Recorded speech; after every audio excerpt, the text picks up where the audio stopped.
പണസമാഹരണം നടത്തി സഹായത്തിന്റെയും കാരുണ്യത്തിന്റെയും പുതിയ വഴി തുറന്നു. Alappuzha Muhamma K E Carmel school വിദ്യാർത്ഥികളാണ് ഇത്തരത്തിൽ സമൂഹത്തിന് തന്നെ പുതിയ മാതൃകയായത്. 1.25 ലക്ഷത്തോളം രൂപയാണ് കുട്ടികൾ ഭക്ഷ്യമേള വഴി സമാഹരിച്ചത്.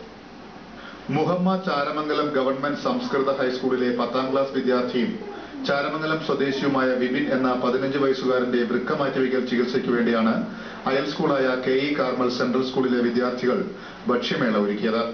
5 മുതൽ +2 ക്ലാസുകളിൽ വരെയുള്ള കുട്ടികൾ രക്ഷിതാക്കളുടെ സഹായത്തോടെ തയ്യാറാക്കിയ ഭക്ഷണ വിഭവങ്ങൾ വിദ്യാലയാങ്കണത്തിലെ പ്രത്യേക സ്റ്റാളുകളിൽ എത്തിച്ചായിരുന്നു വിതരണം.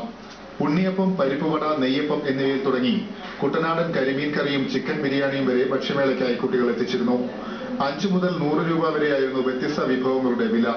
അധ്യാപകരും രക്ഷകർത്താക്കളും വിദ്യാർത്ഥികൾക്കൊപ്പം കൊതിയൂറുന്ന വിഭവങ്ങൾ പണം നൽകി വാങ്ങിയതോടെ ഏതാനും മണിക്കൂറുകൾ കൊണ്ട് 1,20,500 രൂപ ധനസമാഹരണ പെട്ടിയിൽ വീണു.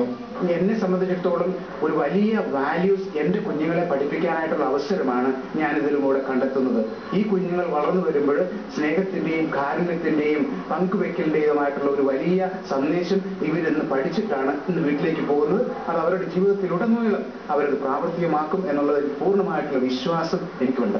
ഇരുവൃക്കകളും തകരാറിലായതിനെ തുടർന്ന് കോട്ടയം മെഡിക്കൽ കോളേജിൽ ചികിത്സ തേടിയിട്ടുള്ള വിപിന് കൂലിപ്പണിക്കാരനായ പിതാവ് സഹദേവനാണ് വൃക്ക നൽകുന്നത്. 5 ലക്ഷത്തോളം രൂപ ചെലവ് പ്രതീക്ഷിക്കുന്ന ശസ്ത്രക്രിയയ്ക്കും തുടർ ചികിത്സയ്ക്കും സുമനസ്സുകളുടെ കാരുണ്യം അത്യാവശ്യമായ ഈ കുടുംബത്തിന് ഭക്ഷ്യമേളയിലൂടെ സ്വരുക്കൂട്ടിയ പണം വ്യാഴാഴ്ച തദ്ദേശ സ്ഥാപന അധികാരികളുടെ സാന്നിധ്യത്തിൽ വെച്ച് സ്കൂൾ അധികൃതർ കൈമാറും. ആർ മാനസൻ, സൂര്യ ന്യൂസ്, ആലപ്പുഴ.